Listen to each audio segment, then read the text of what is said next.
Әрбір бойжеткен қыздың арманы ақ көйлек киіп, сүйген жарының сүйіктісі, түскен әулетінің әдепті келіні болу, сүйкімді балапандардың анасы атану емес пе? Мен де сондай арман мен бойжеткен қыздардың бірімін. Дене бітімім мен кескін келбетім көрген жан қызғарлықтай болды десем, мақтанғаным емес. Жастық шақ адамның ең бір керемет шағы ғой. Өзіне тән жарасымды қателігі де, қызығы да қатар жүретін уақыт. Әрбір қыз баласы тұрмыс құрарда біреудің екінші әйелі болғысы келмейді. Бәрінің алғашқы әрі жалғыз жар болғысы келетіні анық. Бірақ тағдырдың желі қалай, қай жерден соғарын сезбей де қалады екенсің. Мен де сол желдің қай жағымнан соғатынын сезбей қалған бейбақпын. Қалай дейсіз бе? Ендеше мұқият тыңдаңыз оқырман. Сіздің айтатын кеңесіңізге мұқтажбын. Отбасымыз қарапайым. Әке-шешем еңбекпен нанын тапқан орта тұрмыстағы жандар. Үйде 3 баламыз. Мен тұңғышымын. Менен кейін сіңілім мен кішкентай інім бар. Әрбір ата-ана үшін тұңғышының орны бөлек.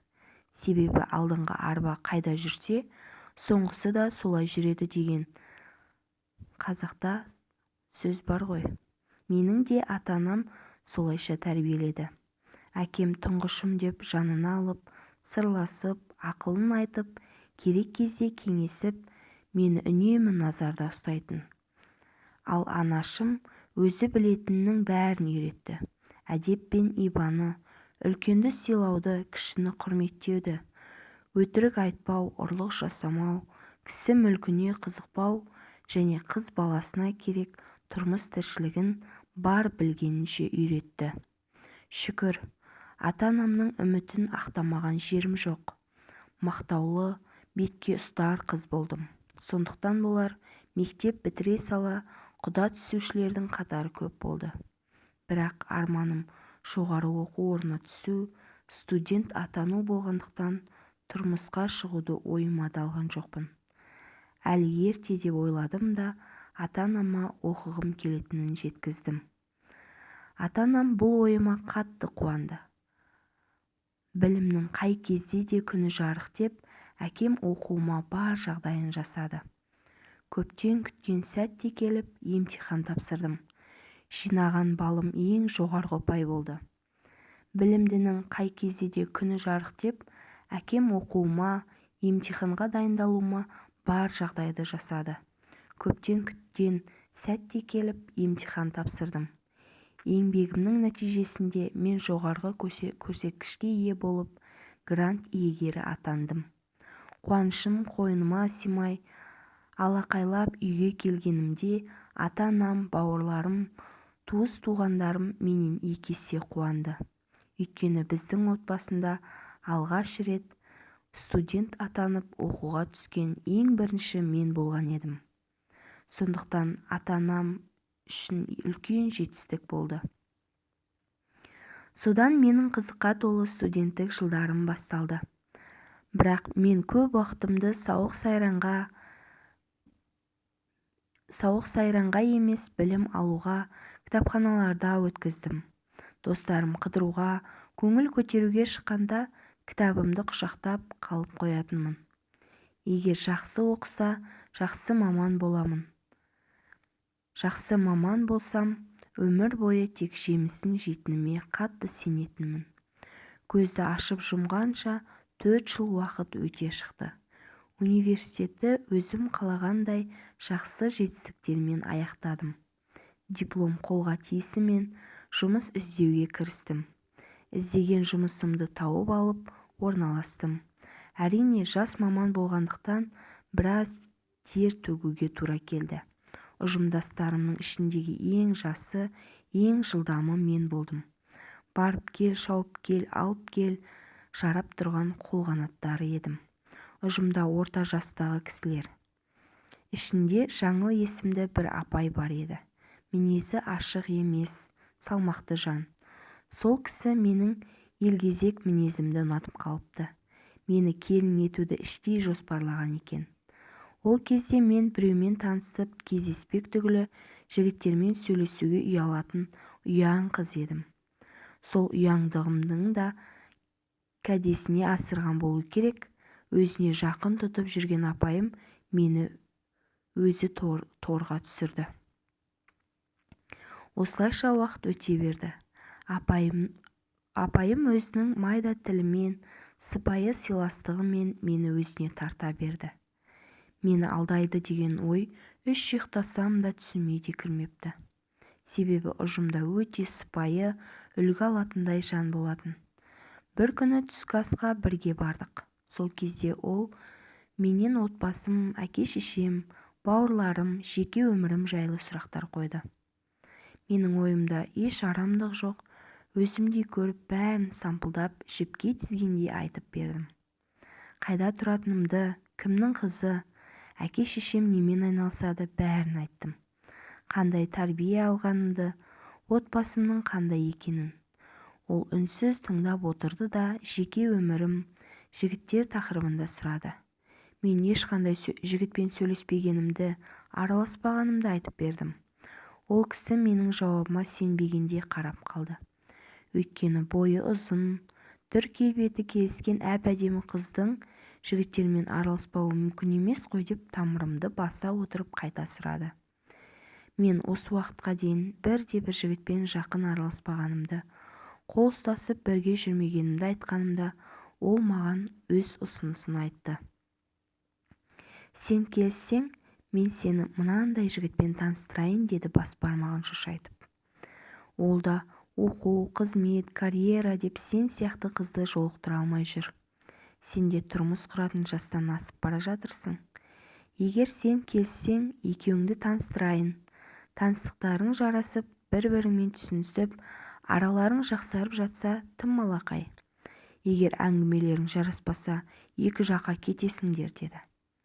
Танысуда тұрған ешқандай сөкеттік жоқ, өмірдің заңы ғой, деді. Мен кездесіп жүрген адамым жоқ, оның үстіне әлгі жігіт апайымның жақын інісі екен.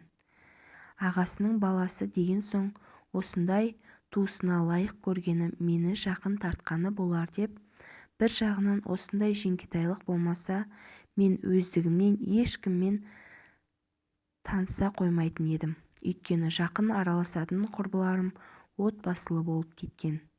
Күнделікті бір қалыпты тіршілікте жүрген соң, әрі мақтаған соң танысқым келді. Әрбір қыздың жүрек түкпіріндегі арманы тұрмыс құрып, бала сүю, ана атану емес пе? Ал осындай мүмкіндік алдыма келіп тұрғанда, одан қалай бас тартайын? Бірақ апайыма нақты жауабымды айтпадым.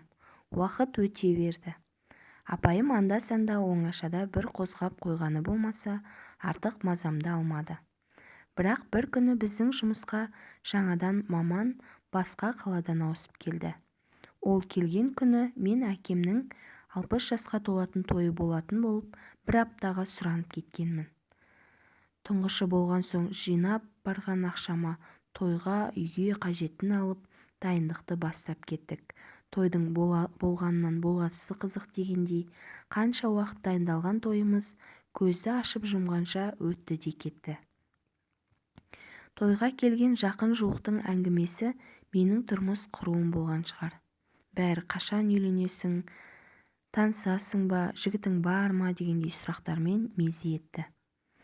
Сонымен ауылда тойымды аман-есен атқарып, әке-шешемнің ақ батасын алып, туыс-туғандарымның ризашылығын алып, мәз болып жұмысыма келдім. Күнделікті жұмысымды жасап жүрмін.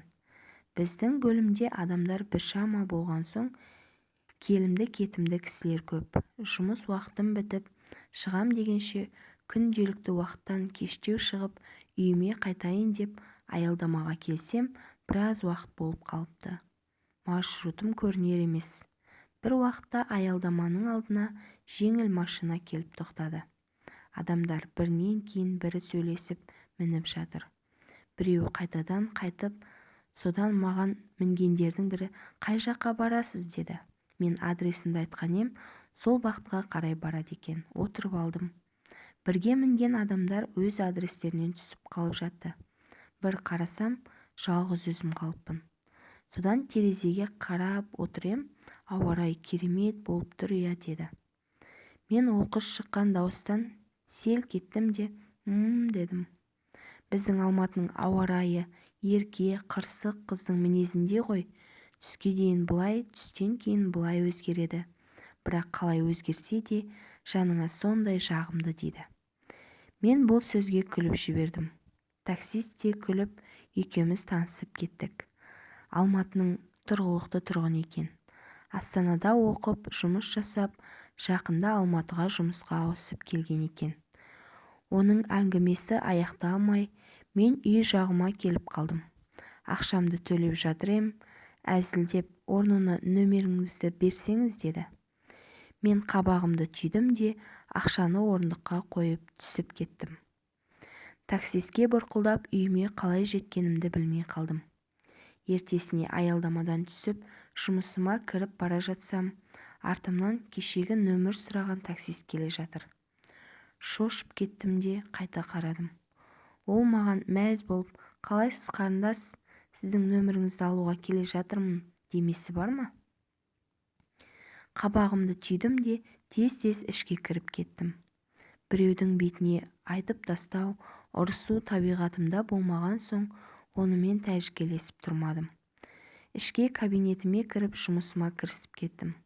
Бір кезде кабинетімнен шығып, келесі кабинеттен құжаттар алуға барғанымда, бағанағы таксист іштегі қызметкерлермен бірге жұмыс жасап отыр. Түсінбей қалдым да қайта қарасам, иә, сол жігіт. Үндемей жұмысымды жасап жүре бердім. Ертесіне тағы көрдім. Ол мені көрді де күліп амандасты. Мен қабағымды түйіп кабинетіне кіріп кеттім. Қасымдағы інісін таныстырғысы келген жұмыстасымен сұрасам, мен жоқ кезде келген жаңа маман екен. Астана қаласынан ауысып келіпті. Апайым айтып алды да танисың ба дегендей бетіме қарап қалды. Мен деп үндемей тұра бердім. Ол жігіттің есімі Нұркен екен. Сарлау, бойы сұңғақ, денесі шымырлау, көрер көзге тартымды жан.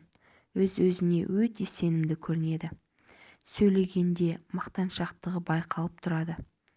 Және бір байқағаным, көрікті қыз келіншекті құр жібермейтін ерлердің қатарынан сияқты болып көрінді.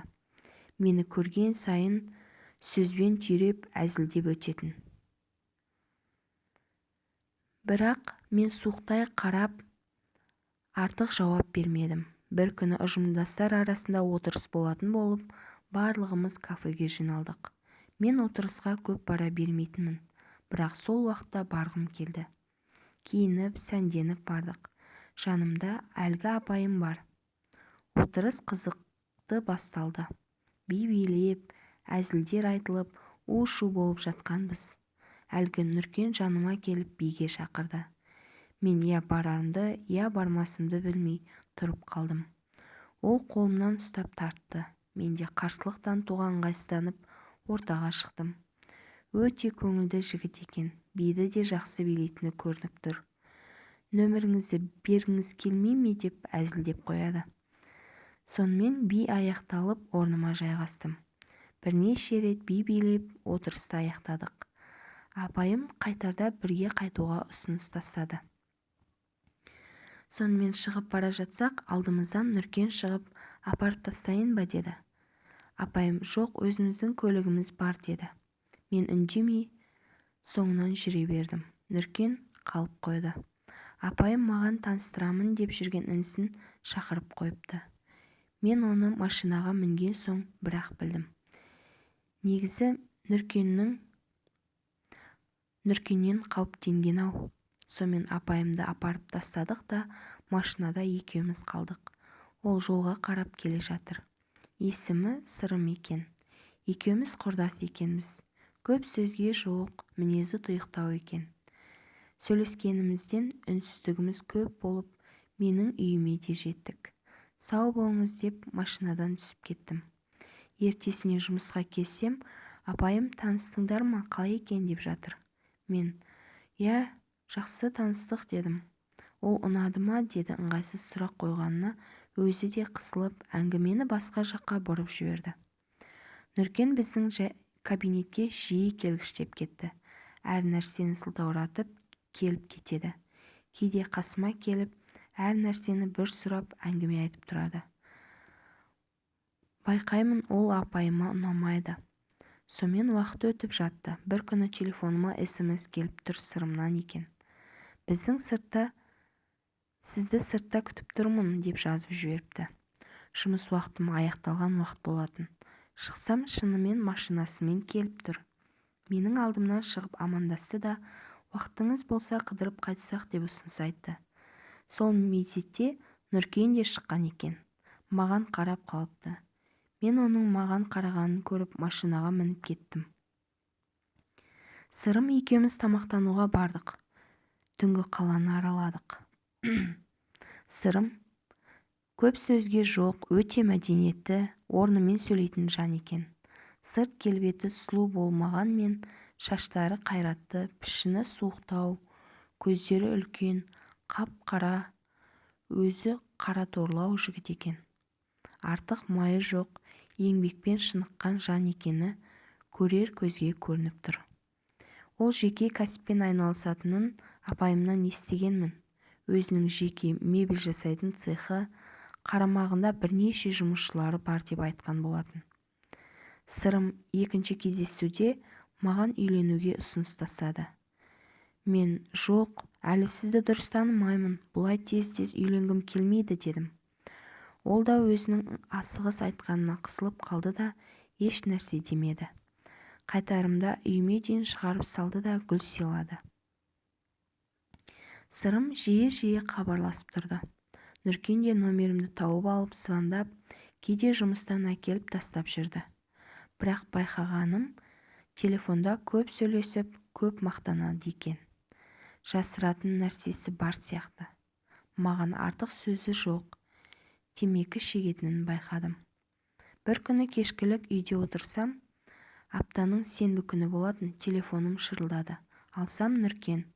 Сыртта тұрмын, шығып кетші деді. Дауысы бір түрлі. Киімдерімді ауыстырдым да төменге түстім.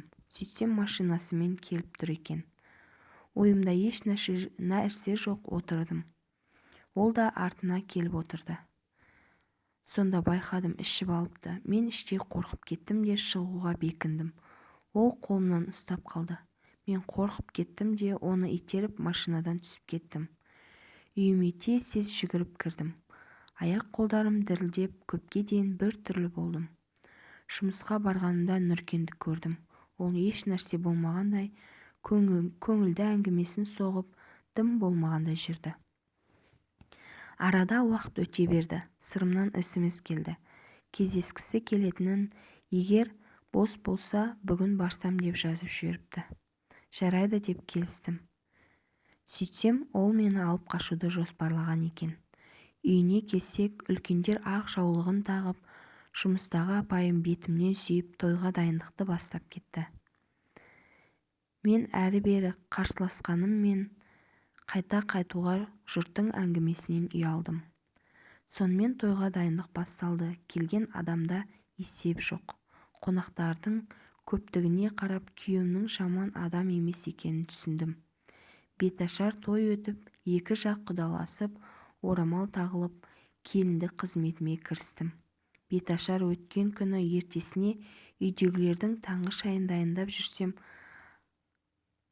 атам мен енемнің бөлмесінен жылаған баланың даусы шықты.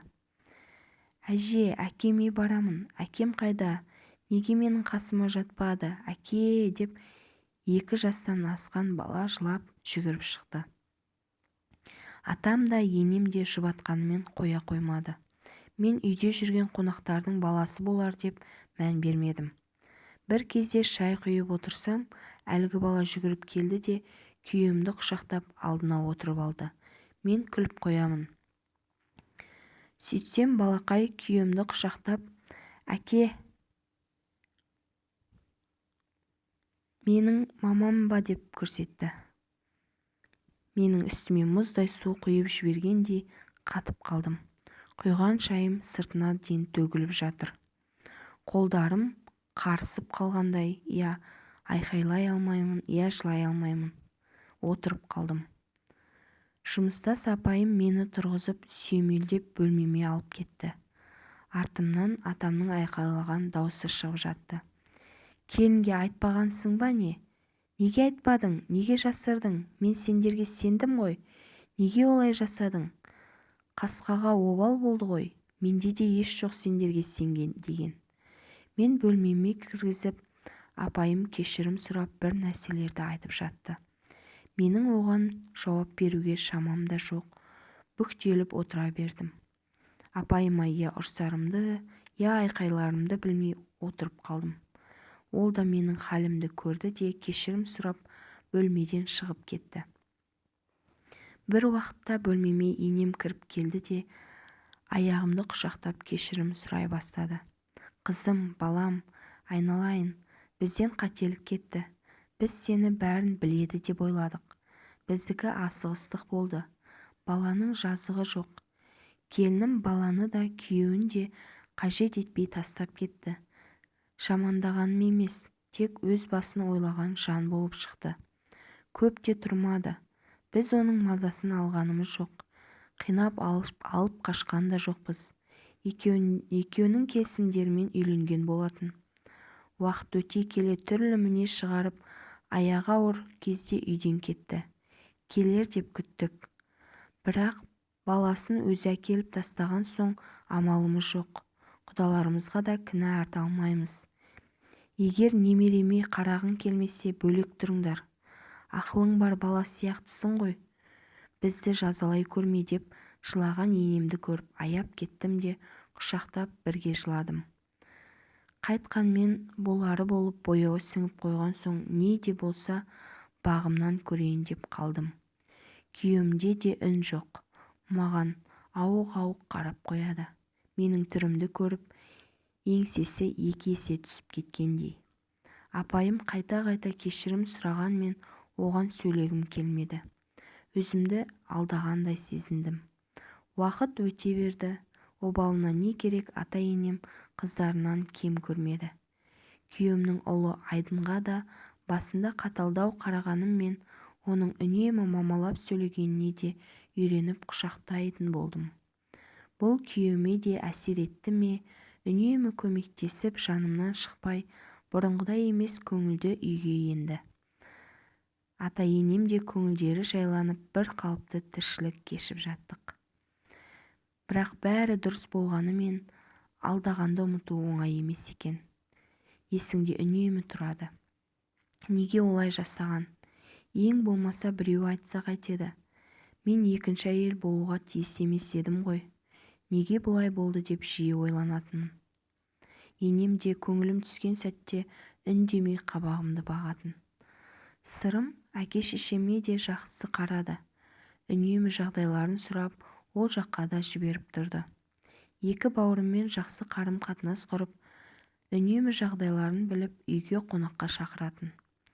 Мен сонда да көңілімді қанша табуға тырысса да қырсығып қалып жүрдім. Бұрынғы жұмысыма қайта келдім. Жұмысым бір қалыпты. Менен кейін араға уақыт салып Нұркен де отбасын құрыпты. Алған жарының аяғы ауыр екен. Ұжымдағы апайым айтты. Сырым менің көңілімді көтеру үшін бәрін жасады. Мен аяғыма жығылған сайын көкіректік пайда болды ма есіре бердім. Арада 2 айдай уақыт өтті.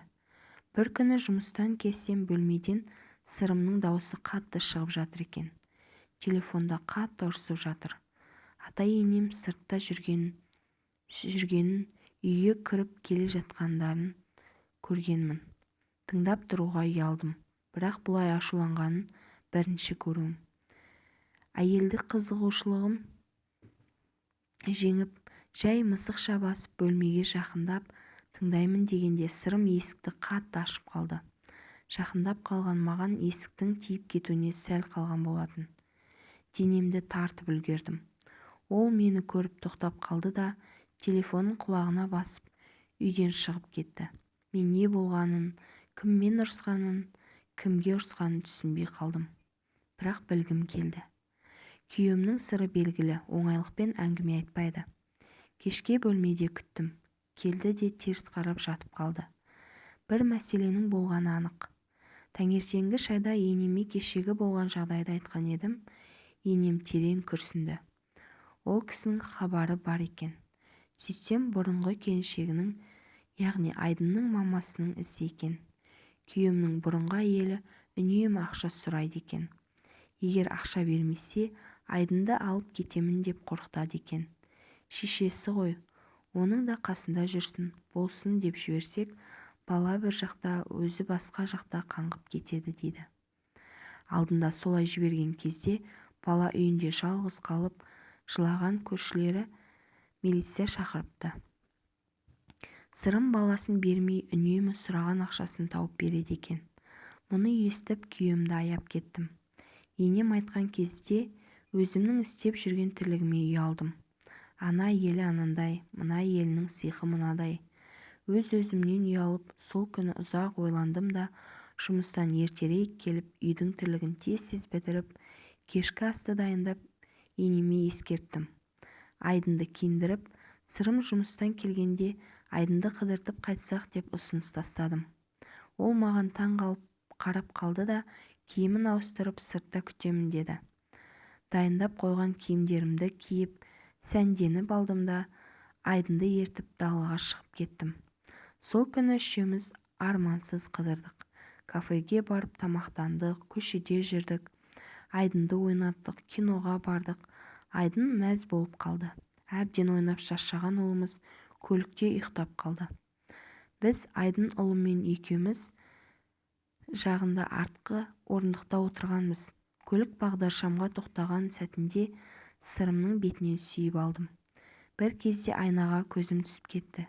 Сырым бізге қарап отыр екен. Екеуміздің көздеріміз түйісіп қалды. Көп уақыт өтпей аяғымның ауырлағанын білдім. Бұл жаңалыққа қуанбаған жақынымыз қалмады. Енем жағдайымды жасап, өмірге қыз бала алып келдім. Айдын қарындасын келгендерден қызғанып, оның бұл қылығына біз мәз болып бақытты күндеріміз өтіп жатты. Кейін күйеуіме не себептен ұлын айтпағанын сұрағанымда, ол мен туралы білгеннен сыртымнан қарап жүрген екен. Нұркен екеумізді де көрген сәттер болыпты. Орталарына түскендей болмайын деп жүрген сәтінде таныстары арқылы Нұркеннің жеңілтектеу, қыздарды жиі алмастыратынын естіп, оның үстіне мені апайы әбден мақтаған соң танысуға бел шеше кірісіпті. Бірінші кездесуде ұнатып қалған соң, егер бұрын үйленгенімді, балам бар екенін айтсам келіспей қояр деп қорыққаннан айтпаған екен. Кейін ойланып қарасам, ол да дұрыс болған шығар деп қоямын.